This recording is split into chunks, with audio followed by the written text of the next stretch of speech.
On today's Exploring History podcast, we'll talk about a really cool subject: the history of air conditioning.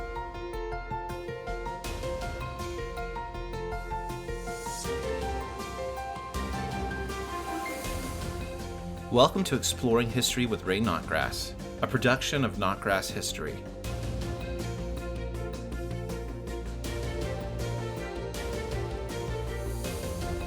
I'm Ray Notgrass. Thanks for listening. Has it been hot where you live this summer? Are you grateful for air conditioning? I'll bet most of us would answer yes to both questions. I've often wondered how people made it before air conditioning existed. My usual conclusion has been that they just endured it, or that since they hadn't had air conditioning, they didn't know any better. But those answers aren't really true. People have tried to find relief from the heat for a long time. Many people have slept outside on a porch or roof or fire escape during hot weather. People have put up awnings over windows to block out the sun. The Roman Colosseum had a large removable awning to shade the seats. The wealthy have had the most options. Sometimes they have had summer homes on the seacoast or in the mountains. And we've all seen illustrations of servants fanning royalty with large fans or palm leaves. One attempt at bringing relief was called evaporated water, in which someone blew a fan through a large mat soaked with cold water. It helped a little. It's true that most people endured because they had to, but some were always trying to find a way to escape the heat. Heat hasn't been the issue in the northern United States as it has been in the South, Midwest, and West, but the number of homes and public places without air conditioning has been steadily declining for years. In the late 1800s, in crowded places such as New York City, the heat was insufferable. Many Broadway theaters simply closed for the summer rather than pack people in a small space with no windows or ventilation. People who worked in office buildings and factories with steam-driven machinery did have to endure the heat, and a good number suffered from heat exhaustion. The U.S. Capitol was poorly ventilated, and that made summer sessions of the House and Senate especially trying in hot, swampy Washington, D.C.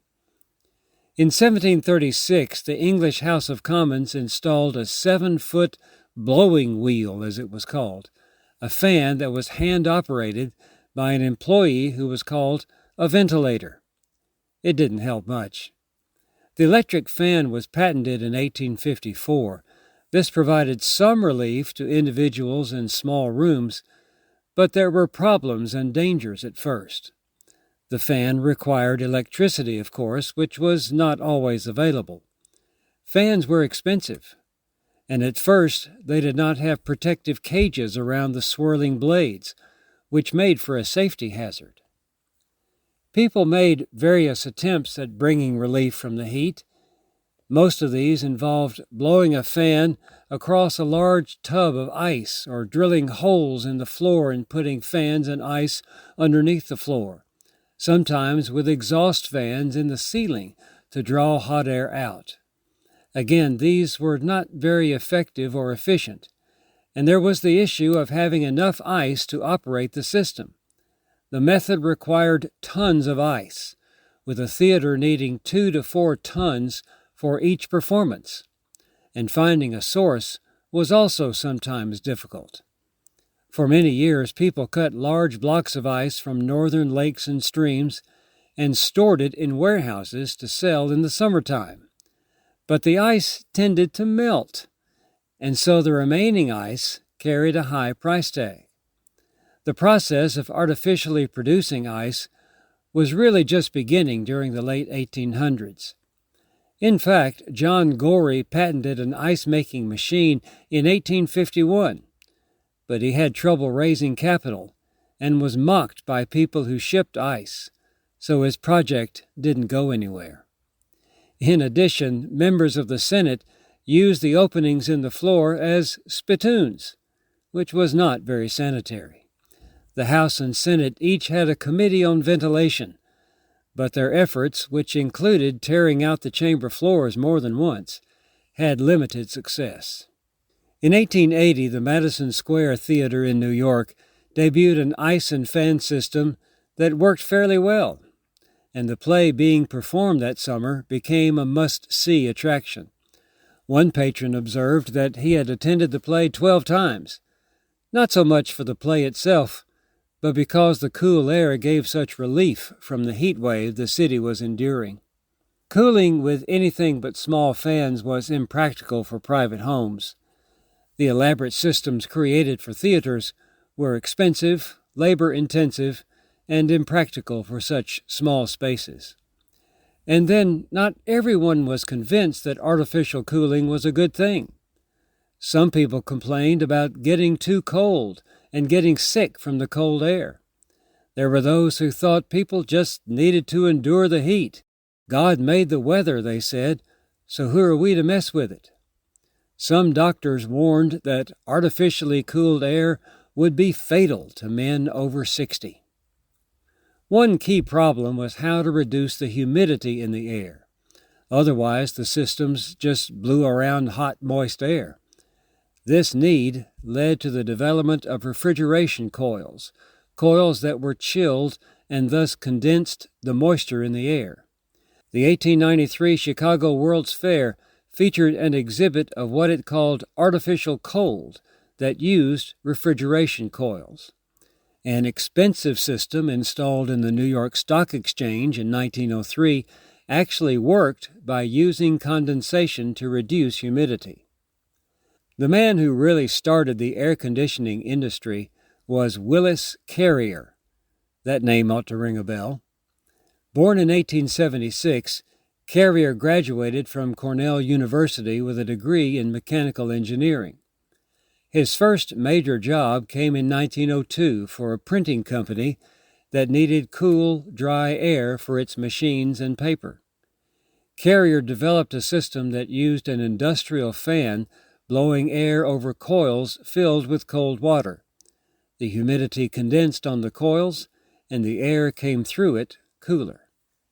By the way, the name for the systems we're talking about came from an unusual source. About this time, a textile engineer in North Carolina wanted more humidity in his factory to keep threads from breaking. He called the system he was looking for air conditioning, and the name stuck. In 1907, Willis Carrier organized the Carrier Air Conditioning Company of America. In 1913, Carrier installed his first residential system. It was in a 38,000 square foot mansion, but it was officially a private home. Sadly, the owner died soon after the home was completed. The house then went through a series of owners, and it's possible that the air conditioning system installed in it was never turned on. They say necessity is the mother of invention, and two factors in the second decade of the 20th century increased the interest in air conditioning.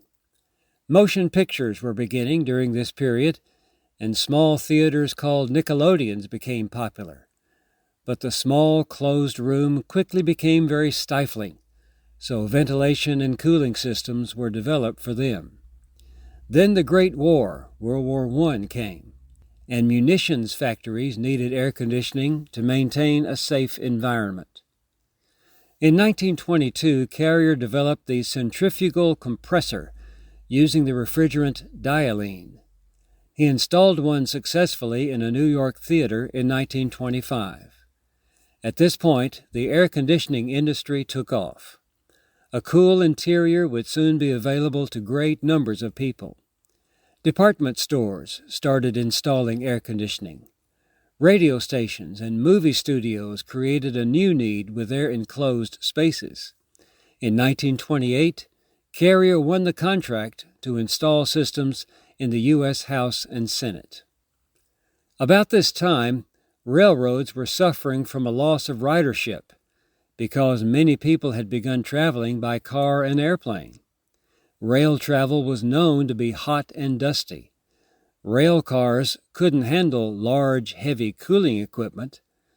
But in 1930, Carrier installed a centrifugal compressor in a rail car. It was expensive, but the increased ridership that came as a result helped to pay for it. In the early 1930s, companies such as Frigidaire and General Electric began marketing room air conditioners for homes. Then in 1932, Carrier offered what it called an atmospheric cabinet, which used the refrigerant Freon. But this was during the Depression, so interest didn't exactly take off. And what about air conditioning for cars? Early models had windshields that would open, which let air blow in, but also dirt and insects. Car makers began to install side windows that rolled down. That helped. In 1933, General Motors introduced the Ventapane, a small triangular window at the front of the driver and passenger doors that swung open and supposedly let fresh air in and drew out air from the interior. Having experienced these windows myself, I can say that they helped the driver and passenger some, but did little for those in the back seat.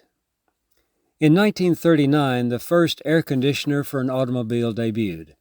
The equipment was in the trunk, and the vent was mounted above the back seat. Unfortunately, it tended to drip on the rider sitting right in front of it. There were few takers for car air conditioning at first.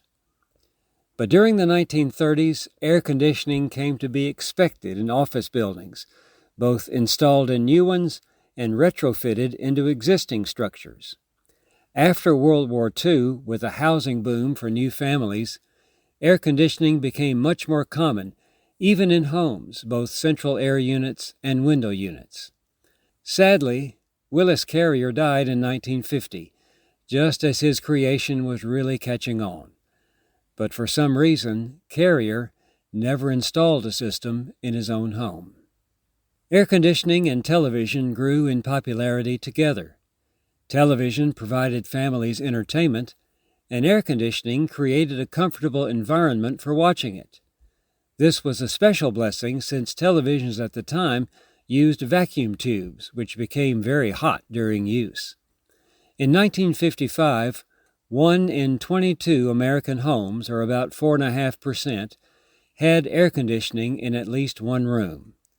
The 1960 census revealed that 13% of American homes had it in at least one room. The trend was growing.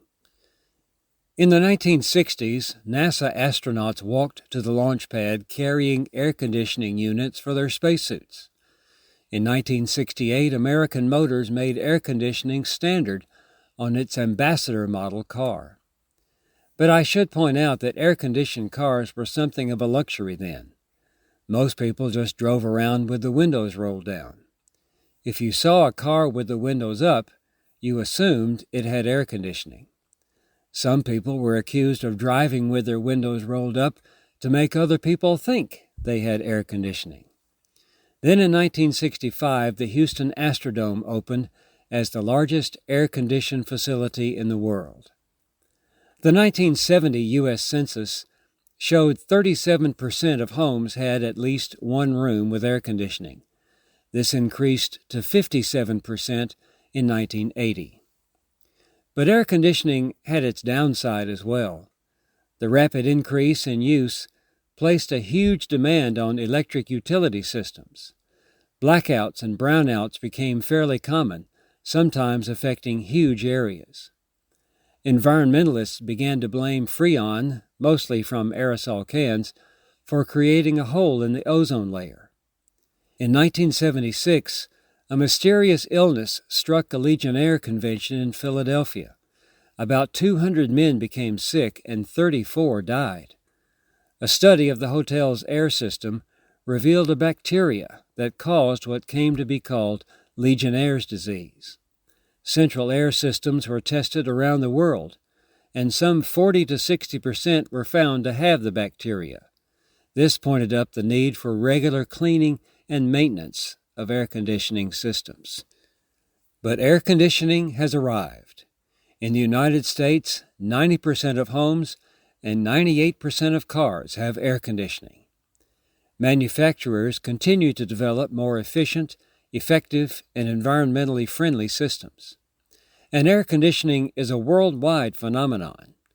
It's not absolutely everywhere because of cost and need, but you will not go many places where it is not in use. If you are ever in the city of Dubai in the United Arab Emirates, you can visit Ski Dubai, a 5-acre indoor skiing facility with artificial snow that is maintained at 30 degrees. We've come a long way from a fan blowing over a tub of ice.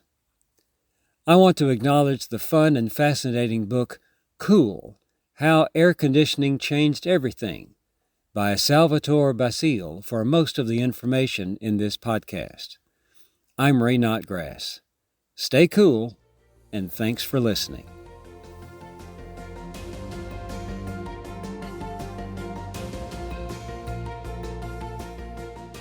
This has been Exploring History with Ray Notgrass, a production of Notgrass History. Be sure to subscribe to the podcast in your favorite podcast app, and please leave a rating and review so that we can reach more people with our episodes. If you want to learn about new homeschool resources and opportunities from Notgrass History, you can sign up for our email newsletter at exploringhistorypodcast.com. This program was produced by me, Titus Anderson. Thanks for listening.